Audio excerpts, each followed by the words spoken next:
What's going on, you guys? It's been a hot minute since I've posted anything, but in this video today, we'll be updating you on everything that's happened here with the garage, with the cars, and so on and so forth. So without further ado, let's get right to it. Let me just go ahead and address this. So the hatch is getting parted out. It's taken apart. Here's, basically a bare shell almost. And there's the engine and transmission for it on a dolly. It's kind of sad to see it this way. It's bittersweet because I really enjoyed what I did to this chassis. I didn't really enjoy the overall chassis. Um, I just did not fall in love with an EG. Hate me for it, I guess, but I started out as actually an Accord guy. One of these was my first Honda. And then I fell in love with the EK chassis, and I absolutely love the EKs. But the EG just wasn't for me is the best way to put it. And what's the use of putting in work and effort into a chassis that you don't truly enjoy and love and are passionate about, because that's what pushes you, to advance, um, and keep growing and learning as a driver or as a builder, so on and so forth. That's why I have decided to put all of my effort into this Accord, to actually get it ready and run it and see how well it does. I'm hoping it does really, really well, but we shall see.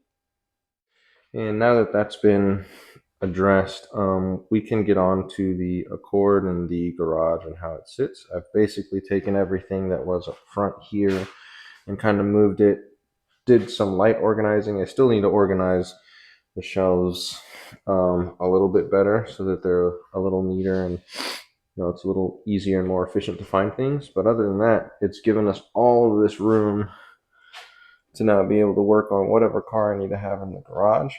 I've made myself a little welding station, you know, sanded this down so that I could weld on it, or grinded it down rather.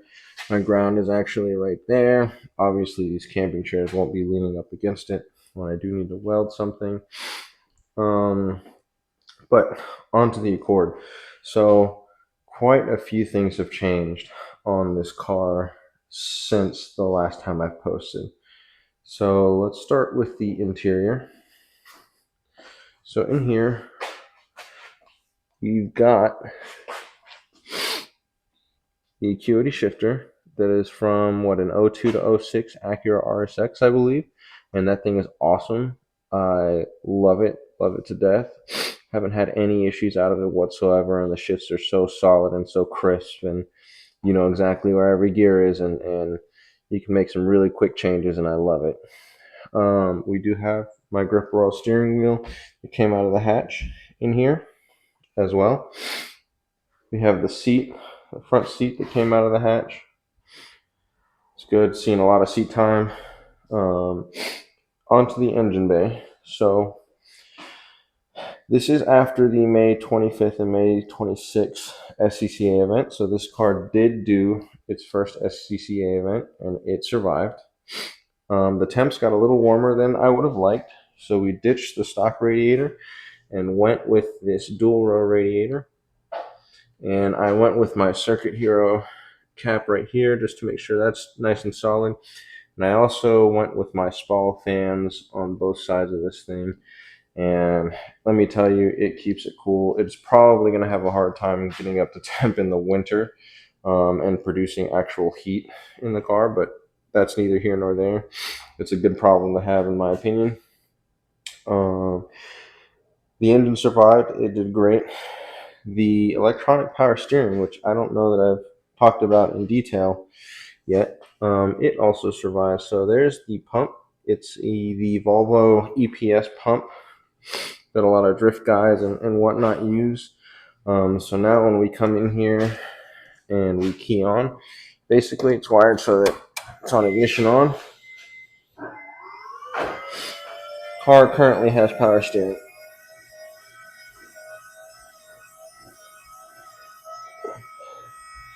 which is awesome.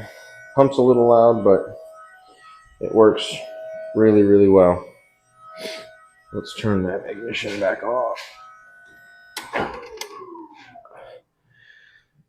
The other things that we've done is we've swapped over to our air motor fuel pressure regulator out of the hatch, and we've also swapped to our AEM 340 liter per hour pump in the tank because the Deechworks 400 that was in the tank ended up failing. I've redone the wiring back there along with the relay and everything just to hopefully finally remedy this fuel pump issue. It survived the event and it's been doing good since then, so that's a plus. But yeah, that pretty much is everything that's been done to the car up to this point. Now, I will say I was towards the bottom, and there's nothing wrong with that, and it's kind of to be expected because this car is on snow tires, studless, Yokohama, ice guards. And I think for being on snow tires, it didn't do too bad.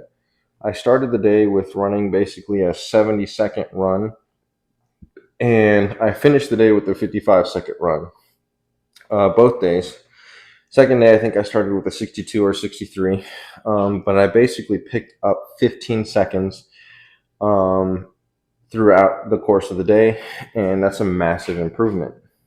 With that being said, we are a week out from the next SCCA event here in June, and I'm super pumped for it, and I hope the car, does as well as it did before. I hope that that dual row radiator helps keep things, nice and cool, and the Spall fans are definitely keeping things nice and cool. So that's awesome. I'm really looking forward to see how those things perform. And well, until we get some new wheels and tires for this thing, I'm going to get as much seat time as I possibly can with this setup and try to modify it and make it the most efficient and the best setup that it can be for the moment. It does suck that we're still going to be on snow tires, but that's okay. We're going to work with what we got. And the most important thing is that we're getting seat time. So I do still plan to take this car to Barber later in the year and see what it can do.